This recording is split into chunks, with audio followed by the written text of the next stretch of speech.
$20. Did it. Okay, so what did you stuck it? What'd you do when you did your tattoo? You just tried it with the needle. My needle and thread. Yeah. But this is what I did, man. I don't know what it was, man. I just thought about. I started doing this research on the Nuba tribe. Mm-hmm. And how they was picking. Then I started going to the library and I started looking at National Geographic films about the way the Africans was doing the scarification stuff. Yes. And I was like, okay, shit. And I started digging more into it. And I started taking it serious. Like, this is some serious shit. I'm putting I'm giving a piece of my soul to this person. I got to take it more serious. Then I stopped doing that and I started looking for an apprenticeship because I started learning I need to, if I really want to do this and take it there, I'm going to do it. Because I start making money and I start making more money faster than all my other art forms. The tattoos. Yeah, it was. Because it was in an era when no area was just explosion. Nobody was doing it at the time. And the person that sparked it in my hometown was Tretch from Naughty by Nature. Okay. He had the teddy bear tattoo on his arm. Uh-huh. And everybody seen that and that's when that OPP and all that stuff was out. Yeah. It was on. I was doing tattoos when everybody was getting NWA and stuff tattooed on. Yeah. Dumb shit like that. You know, the first things you think, NWA on my arm. On the 8-ball on my arm. Shit like that. Every year is a different song they want to get on. Mm-hmm. That's all. Yeah. So here you are doing the tats, and then somebody in school told you to apply to Art Institute, and you went ahead, or? Well, it was. I was sitting at home, man. I had just gotten into the shootout. I was in this fucking shootout, man, and I was thinking about it, and I was at home, and I was like, yo, this shit is whack. I'm thinking about, this is not... I'm drawing. I'm gonna fucking draw. I'm sitting out looking out my window. I'm living in this fucking ragged ass apartment in the hood. I'm pissed off. You know what I'm saying? Mm-hmm. I didn't want to get in a shootout. Who the fuck wanted shooting out with people risking their life? And I'm sitting there, and this Art Institute commercial came on. Okay. And I was like, damn. And this what happened. I hadn't gotten into trouble again. And this time I got caught, and I had to go to court for a shooting. And I was like. The judge reckoned it was kind of I remember you. You did a mural. What are you doing? And I was like, shit. He's like, yeah, I got caught all these guns. And I was like, I'm selling guns because I had a daughter at the time, little baby girl. And I was like, I'm just trying to get to college. Because he knew me my art. I was like, I'm just trying to save up enough money because I don't have nobody to help me so I can go to art school to go to college, Art Institute. Thinking about the commercial I saw a couple of nights ago.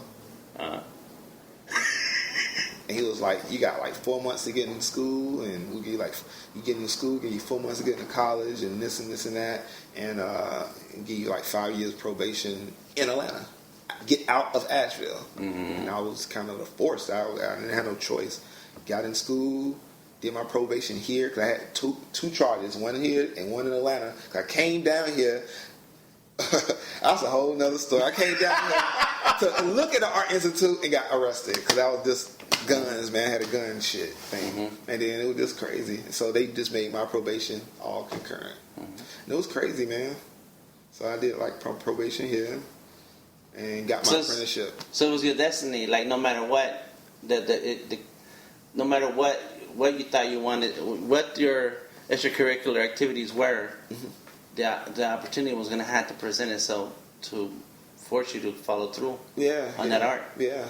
I always wanted to do art, man. It was no other way. But eventually you're surrounded this kind of, it was getting harder. It was okay, I can try to do this much money, make this much money doing this art. And then my homeboys selling crack. You know what I'm saying? It's they making this much money. You know what I'm saying? Yeah. So it was a constant battle all the time. I never knew I wasn't going to sell no fucking crack. But I was good at robbing a motherfucker who sold crack. I was always thinking if they gonna sell dope all day, I'm not gonna sit there and do that. They running these cars. I'm gonna wait till they finish up and I'm gonna take their money. I was always that type of person, and I'm gonna make sure you know me and who did it, because then either they're gonna have to kill me. Yeah, that was the mentality I was on, honestly. And I was and my passion was always to be passionate about and do it the best way. So if I can be in the streets, I can be the best at that. If I can do art, I can be the best at that. Mm-hmm. That was just all. It was no in between. I was extremist on either end. Mm-hmm. And I'm just glad that art took me to the extreme end of that end. I love it. Yes, it saved my life, and honor it for the rest of it until I die. I'm never gonna stop. I'm never gonna stop. It's no day that I don't go by. I don't create art. I didn't create any art this Sunday. You know, I was tired, man. I was sleeping. I stayed in the bed most of the day and played with my kid. But, I didn't create art this Sunday, but I create art every day. That's right. It's the way of life. Well, that's good, man. It feels that it's well worth it. All the past so far. Yeah, man. I never imagined it to. You know, it was weird. I don't know. It's just weird. Okay. It's like I'm looking at you. Like you look at your life. Because I'm still the same person. I still read comic books. I still be walking around, like walking and shit. I'm still doing my weird little shit. I've always been the stuff I do. It's just that it's like I'm looking at my life. Like, that's Miya Bailey, but I'm Miya. You know what I'm saying? It's like, I know that Miya Bailey. And then I'm looking at my life completely evolve and change. Every year is different. And it's changing. It's weird. I'm still the same person, though. I still like the same things. So how's West End come in? How that happen? I think it was like a couple of days after y'all left. I had walked in, and I was acting like I was going to get a tattoo, but I had my little book, and I chickened out. I chickened out and showed my book at that time. And it was like around that, because I remember a conversation about, because somebody was coming looking for y'all, and now I remember a customer was saying that y'all wasn't there no more. I was like, okay. It might need somebody. So I remember this. So look, this is what I did. That's what I did was I was like, okay, let me stop checking out. So what I did, I went in the yellow pages, and what I did, I called all the tattoo shops first. This is my second go around. I called all the tattoo shops, and everybody was like, no, blah blah blah. And I got to West End, and it was like, just come in, bring your book.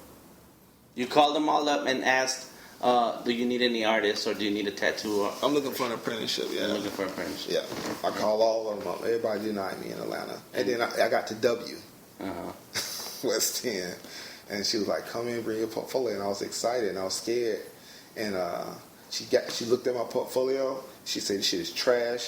She's like, you want to work here? You want to do work here? You got to throw this shit away. She threw my portfolio away. And I started over from that day. And she was like, I thought I could get the drawing. She told me to draw something. She was like, cool, you can draw. Get that broom, that mop the floor up and shit. And that's what I started doing. And I was the guy who ran to go get the cheeseburgers and shit from Wendy's across the street for everybody and clean everybody's tubes and shit. That was my job for a second.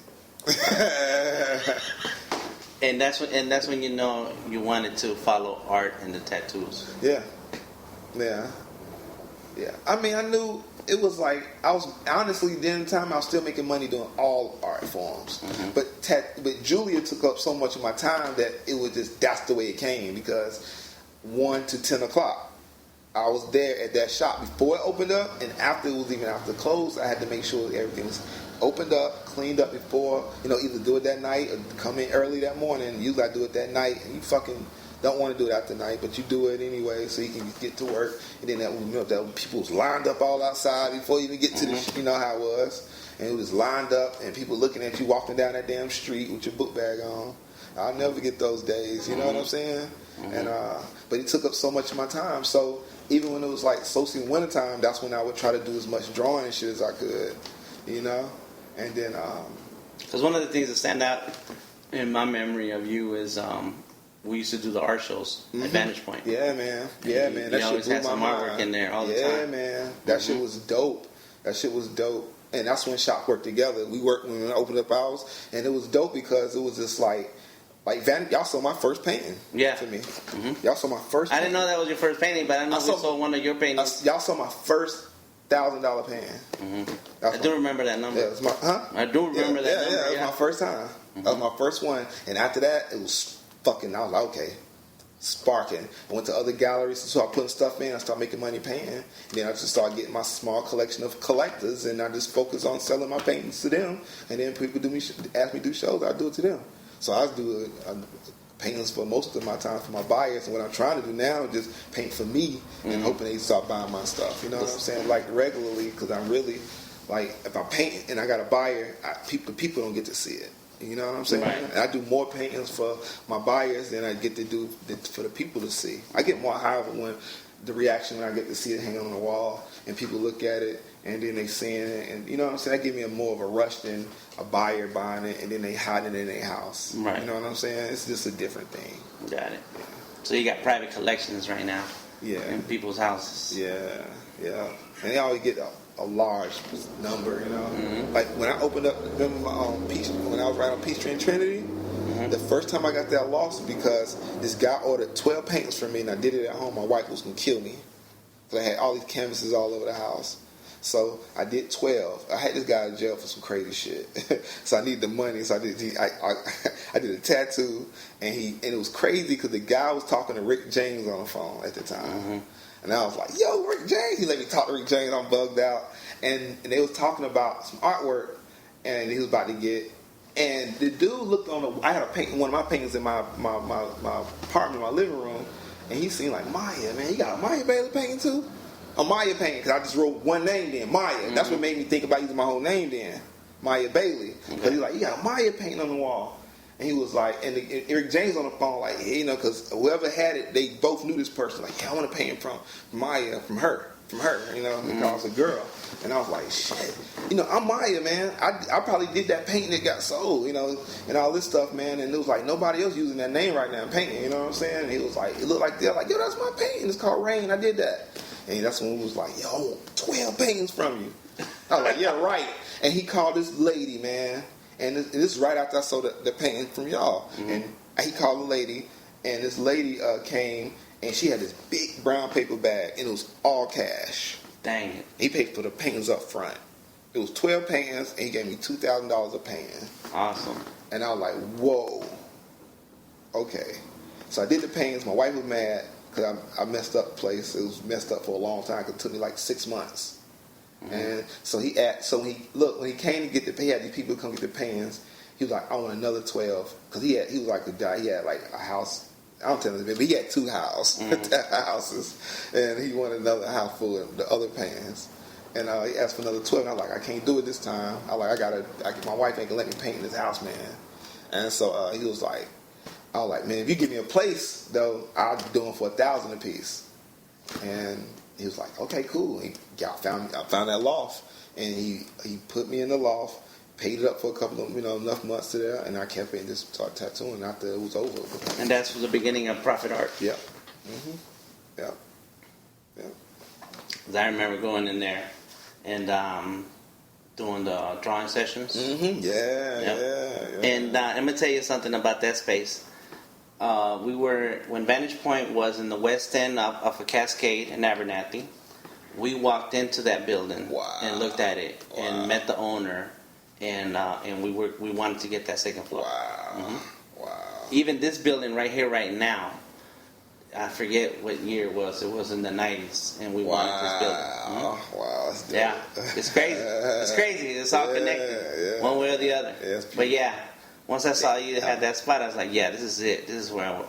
Really nice place. Yeah. Mm-hmm. Yeah. And then you moved from there and you went to Mitchell. Yeah, I went to Mitchell Street after that. The reason I left that, because I got in some trouble, man, at that building, because it was in the trap. And this dude came in my building and smoked some crack in front of me. He was saying he was going to smack me. He like, you big old dude. So you know what happened to him. Mm-hmm. Not getting into it. He alive though, don't worry about that. But, we had to handle him, and I had to move. So Mitchell Street was the next spot. And that's when we started apprenticing Corey and Juan, and we did that art show with SCAD. Mm-hmm. And nothing was on Mitchell Street, so we had the whole entire street like a block party because no traffic really was over there like that. So we had all these kids skateboarding and shit. And it kind of sparked a whole nother movement, a whole nother thing with these young kids and with the skaters and stuff. And then it was on, man. It was on. But it was a struggle over there. So we was walking around and seeing that building. I remember this show because Michi and them did a show here, Southern Comfort, the building next door. And it was nothing over here. And I was like, man, it's been like 10 years nothing been over here. Oh, yeah. It was long. I was like, it was an abandoned building. I was like, I wonder, can we find out who got it? And I had no money anyway, but I was like, I'll call a dude. And he was like, yeah, ain't no way, it was abandoned and this and that. It's an abandoned building. And I was like, word. He was like, I give you this much for it. You can take it as it is if you want it. And I was like, what? He was like, you just get it, man. You saw it. You know, he was like that. Like, here. He didn't believe that we was going to do what we was going to do. And I flew up to Baltimore first, and then in D.C. and New York, made the money up to officially, like, give him the first month's rent.